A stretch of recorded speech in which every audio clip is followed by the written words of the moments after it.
गोद लिया बेटा। महिमा, अब भी समय है, ज्यादा देर नहीं हुई है। वंश को चलाने के लिए लड़का ही जरूरी होता है। लड़कियों का क्या है, वो तो पराया धन होती है।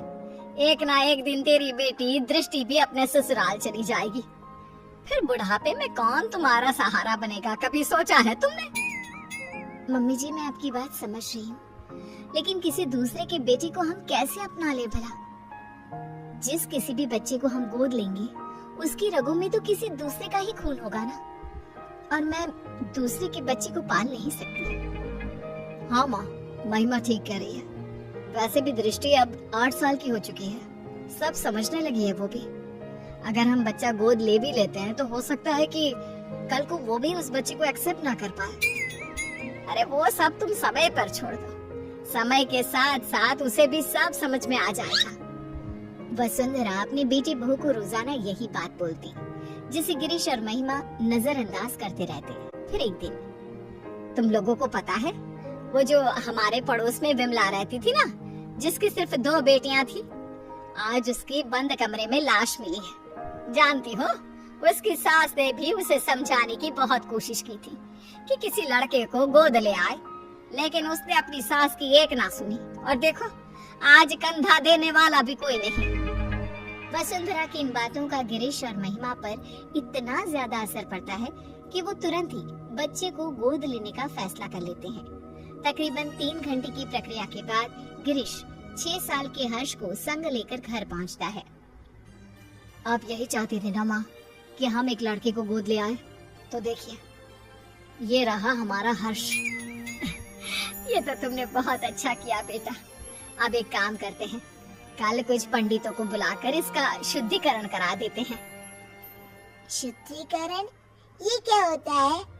अरे बेटा, अभी तेरी रगों में किसी और का खून है, जिसके बारे में हमें कोई खोज खबर भी नहीं है, इसीलिए तू अशुद्ध है। कल जब तेरा शुद्धिकरण हो जाएगा तब तो इस घर का वारिस बन जाएगा। तो क्या कल आप इंजेक्शन लगाकर मेरे शरीर से खून निकाल लेंगे? अरे ना बेटा, ऐसा कुछ नहीं होगा। हाँ, मुझे पता है ऐसा ही होगा। मैंने पढ़ा था खून की शुद्धिकरण को डायलिसिस कहते हैं। इसके जरिए जो हमारे शरीर में गंदा खून होता है वो निकाल देते हैं। आप लोग भी कल मेरे साथ यही करोगे ना? हर्ष के मुंह से इतनी छोटी सी उम्र में इतनी बड़ी बड़ी बातें सुनकर सभी दंग रह जाते हैं। आप कहाँ से लाए हो इस बच्चे को जो इस उम्र में इतनी बड़ी बड़ी बातें कर रहा है? कहा था ना कोई मासूम सा बच्चा लाना। महिमा, यह अभी सिर्फ 6 साल का है। अगर मैं इससे भी छोटा बच्चा लाता तो तुम्हें पता ही है छोटे बच्चों के साथ कितनी दिक्कतें होती हैं। हाँ, लेकिन आपको एक यही बच्चा मिला जो इस उम्र में इतना कुछ समझता है। उससे तो आगे भगवान ही बचाए। मैं दृष्टि के पास जा रही हूँ, आप संभालिए इस शैतान को। अगले दिन पंडित को बुलाकर शुद्धिकरण की पूजा भी करा दी जाती है, लेकिन उसके बाद भी घर का कोई भी सदस्य उसे अपना नहीं पाता। वो घर में सजावट के लिए पड़ी किसी चीज की तरह था। इसी तरह 1 साल बीत जाता है। समय के साथ साथ हर्ष को भी अपनी और सौतेले में फर्क समझ आ जाता है। अब दृष्टि 9 की और हर्ष 7 साल का हो चुका होता है। दृष्टि बेटा, मैंने तुम्हारे लिए एक साइकिल खरीदी है। अब तुम्हें स्कूल बस से जाने की कोई जरूरत नहीं है। थैंक यू पापा। पापा, मेरे लिए भी आप एक साइकिल खरीद लीजिए। स्कूल बहुत दूर है, मैं आने जाने में थक जाता हूँ। अगर स्कूल इतना ही दूर है तो कल से जाने की कोई जरूरत नहीं है, घर पर बैठ जा। मेरे पास इतने पैसे नहीं कि अब तुझे भी साइकिल खरीद कर दे सकूं। हर्ष मुंह लटकाकर वहाँ से चला जाता है। तुम लोग क्यों उसे अपना नहीं पा रहे हो? आखिर कब तक ऐसे ही उसके साथ सौतेलापन का व्यवहार करते रहोगे? दृष्टि की तरह वो भी तुम लोगों का बेटा है। बुढ़ापे में वही तुम्हारा सहारा बनेगा। माँ प्लीज, आपके कारण ही हम इस लावारिस को उठाकर घर लाए हैं। इससे आगे हम और कुछ नहीं कर सकते। ऐसे तो तुम उसकी जिंदगी बर्बाद कर रहे हो बेटा। अगर आपको ऐसा ही लगता है तो छोड़ आइए इसे वहीं जहाँ से ये आया था। तुम्हारे अंदर की इंसानियत कहाँ मर गई? जब से आया है तब से लेकर आज तक तुमने उसे कभी एक बाप का प्यार नहीं दिया। जरा सा भी तरस नहीं आता तुम्हें उस पर। माँ प्लीज, ये सब बातें आप मुझसे ना ही करो तो बेहतर होगा।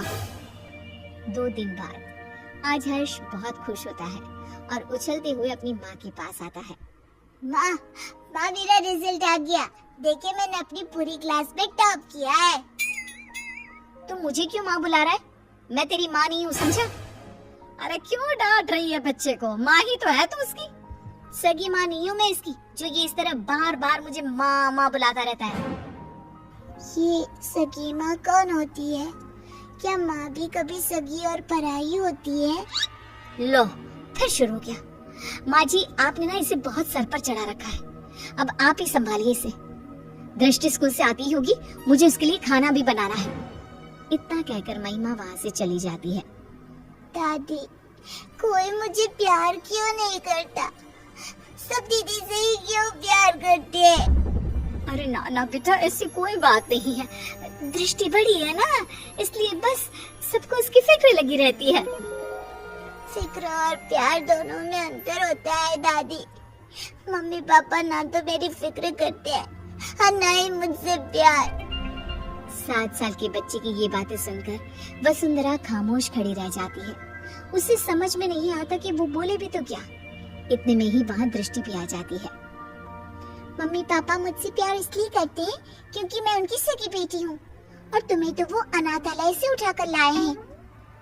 दृष्टि, इतनी बार समझाया है, इस तरह बात नहीं करते। छोटा भाई है वो तुम्हारा। ये मेरा कोई भाई नहीं है। दीदी, मैं आपका सगा भाई नहीं हूँ, तो मेरा भी तो आप लोगों से कोई खून का रिश्ता नहीं है। उसके बाद भी जब मैं आप लोगों का स्वीकार कर सकता हूँ, तो आप लोग क्यों नहीं अपना रहे मुझे? शोर सुनकर गिरीश और महिमा भी बाहर आते हैं। इतना शोर क्यों हो रहा है यहाँ? क्या चल रहा है ये सब? देखिए ना पापा इस लड़की को। क्या रे हर्ष, आप कौन सा ज्ञान झाड़ रहा है तू?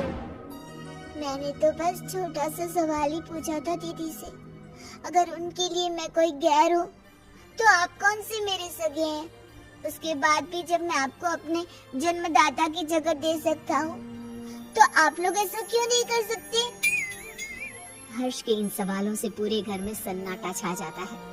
वसुंधरा अपने आंसू पोंछते हुए गिरीश और महिमा से सवाल करती है। अब क्यों चुप हो तुम लोग? जवाब दो ना इस बच्चे के सवाल का।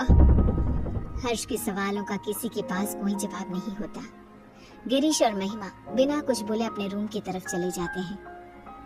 ये लड़का तो जरूरत से ज्यादा ही तेज है। कहीं हमने इसे गोद लेकर कोई गलती तो नहीं कर दी?